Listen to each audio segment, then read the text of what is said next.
ఏది అయినా ట్రై చెయ్యి ఆచి చికెన్ మసాలా. ఆచి చికెన్ మసాలా. జగన్కి లోకల్ బాడీ ఎలక్షన్స్ భయం ఎందుకు ఏంటి అనేది ఈ వీడియోలో మీకు వివరించే ప్రయత్నం చేస్తా. సో ఎక్కడ స్కిప్ చేయకుండా చూడండి. ఇక వివరాలకు వెళ్ళినట్లయితే మాజీ ముఖ్యమంత్రి జగన్మోహన్ రెడ్డి గారు నిన్న కొంతమంది ముఖ్య నేతలతో సమావేశం నిర్వహించారు. ప్రధానంగా ఎమ్మెల్యేలు కావచ్చు, నియోజకవర్గ ఇన్ఛార్జీలు కావచ్చు, ఆయన ఒక విస్తృత స్థాయి సమావేశం అని చెప్పేసి నిర్వహించారు.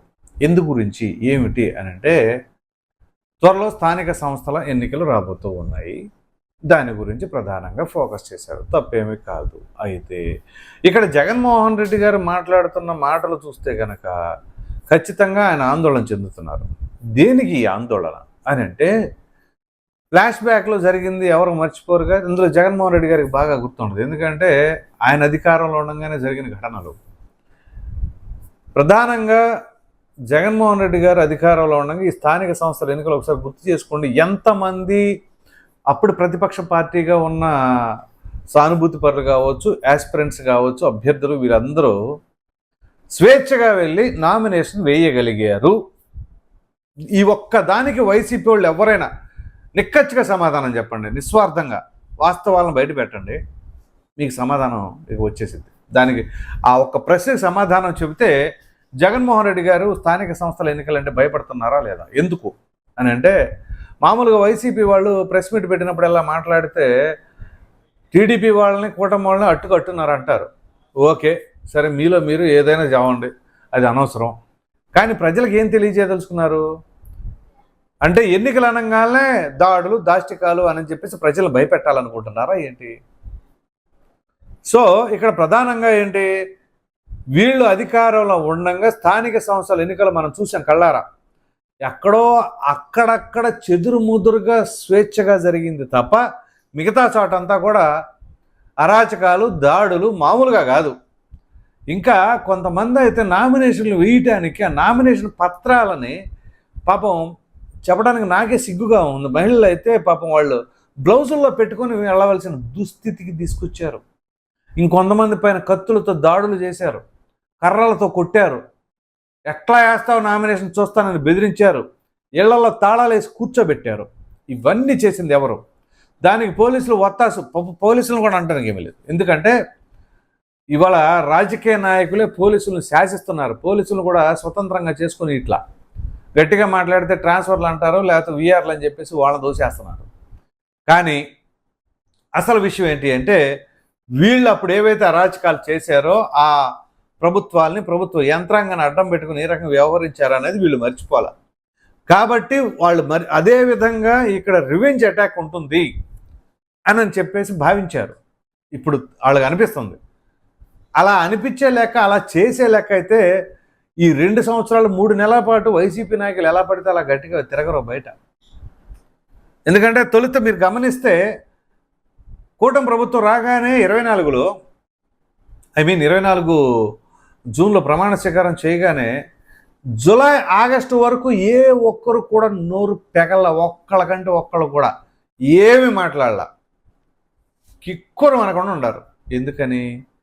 ఆ అమ్మ మనకి ఎందుకు వచ్చింది సౌరా స్వామి, వీళ్ళు ఏం చేస్తారో తెలియదు, మనం విపరీతంగా రెచ్చిపోయి ఉన్నాం అప్పుడు, కాబట్టి మనకెందుకు మేలకుండా ఉంటే బాగుంటుంది అనుకున్నారు. నిదానంగా ఒకళ్ళు నోరు తెరవగానే ఏం పర్వాలా అనుకుంటా అలా వచ్చి వాళ్ళు ఈ స్థాయికి తీసుకొచ్చారు. అఫ్కోర్స్ అది కూటమి ప్రభుత్వం, వాళ్ళు చూసుకుంటారు. వీళ్ళు ఎందుకు నోరు తెరుతున్నారో, వాళ్ళు ఎందుకు సైలెంట్గా ఉండారో. కానీ ఆ రకంగా అంత భయపడిన వాళ్ళు వీళ్ళు చేసిన అరాచకాలు గుర్తుంచుకునే కదా భయపడింది. లేదనుకోండి, ఎవరైనా హ్యాపీగా ఉంటారే, మా పైన కేసులు ఎందుకు పెడతారు, మేమేం తప్పులు చేసాం, మేము అధికారంలో ఉండగా అధికారం మాత్రమే చేసాం తప్ప ఎలా పడితే వాళ్ళ మీద దాడులు, దాష్టికాలు చేయలేదే, అధికార దుర్వినియోగం చేయలేదే అని గ్రాండ్గా చెప్పుకోవచ్చు వాళ్ళు. కానీ అలా చెప్పుకోలేని పరిస్థితి వాళ్ళది. ఎందుకంటే వాళ్ళ మంత్రులతో సహా మాట్లాడిన భాష ఇప్పటికీ ఎవరు మర్చిపోలేరు. వాళ్ళు చేసిన అరాచకాలు ఎట్లాంటివి అనేది ప్రజలేం మర్చిపోయే విషయాలు కాదు.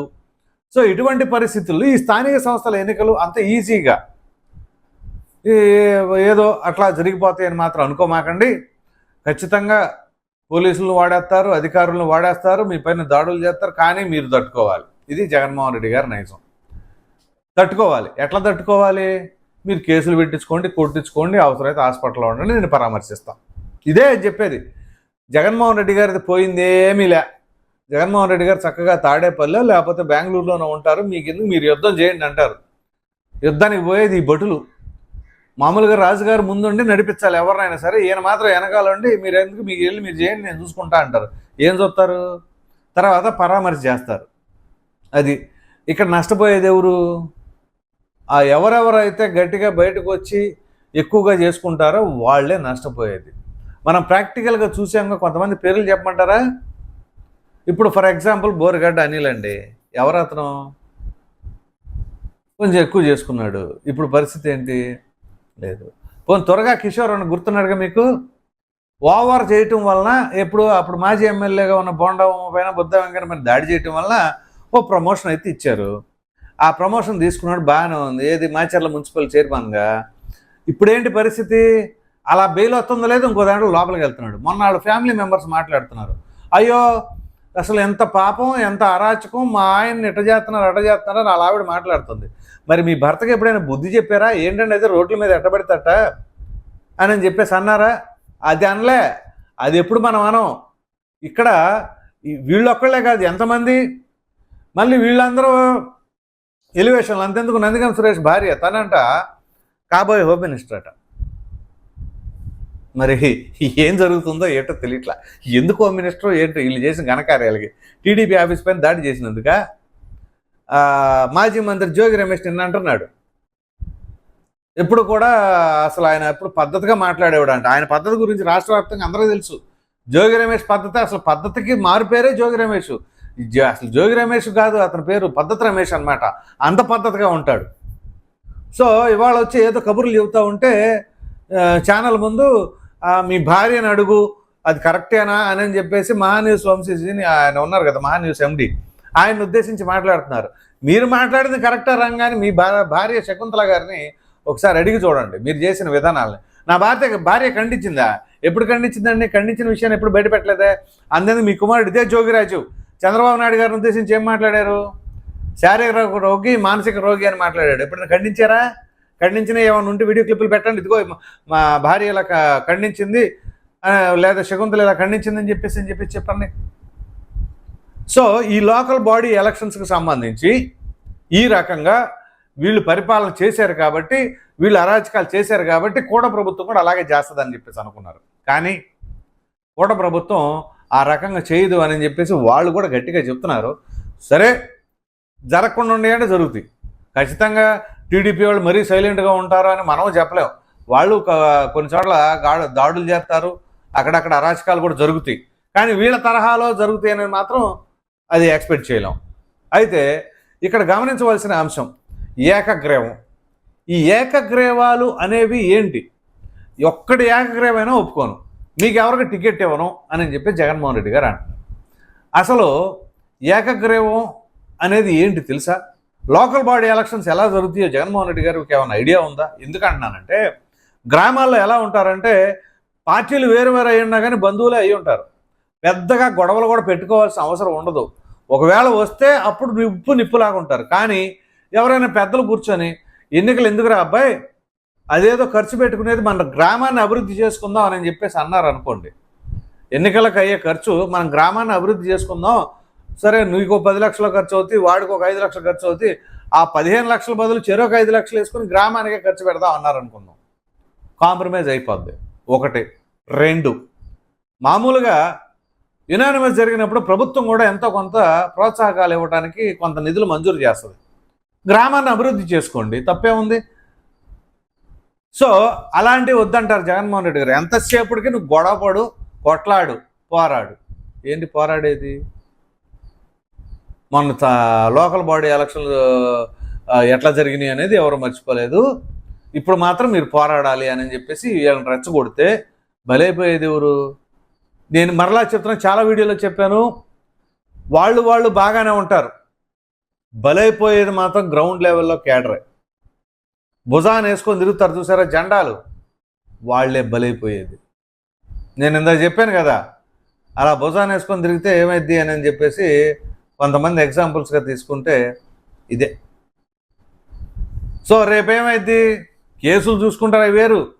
మళ్ళా జగన్మోహన్ రెడ్డి గారు రేపు మనం అధికారంలోకి వచ్చిన తర్వాత నేను చూస్తాను, అదేదంటే అది ఇప్పుడు వాళ్ళు వెళ్తున్న దారి చూస్తే అది అంధకారమయంగానే ఉంది.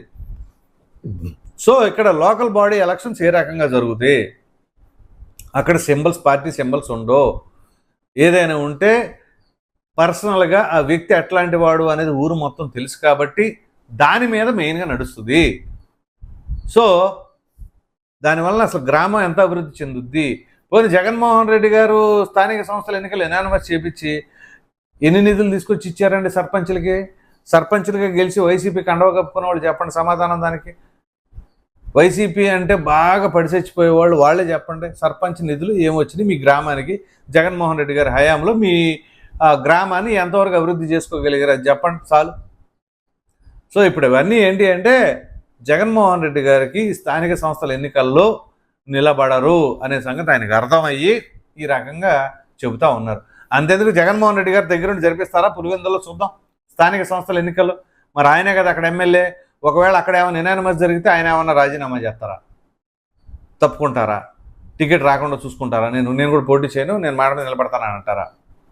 మరి ఒకవేళ అదే జరిగితే అప్పుడు అసలు వైసీపీ నాయకులు ఏం మాట్లాడతారు? జగన్మోహన్ రెడ్డి గారు ముందు మాట్లాడకపోయినా లోపల వాళ్ళు అనుకుంటారుగా, ముందు మీ నియోజకవర్గంలో ఎనానిమస్ అయింది అది చూసుకున్న దాని తర్వాత మా నియోజకవర్గం గురించి అడగండి అని.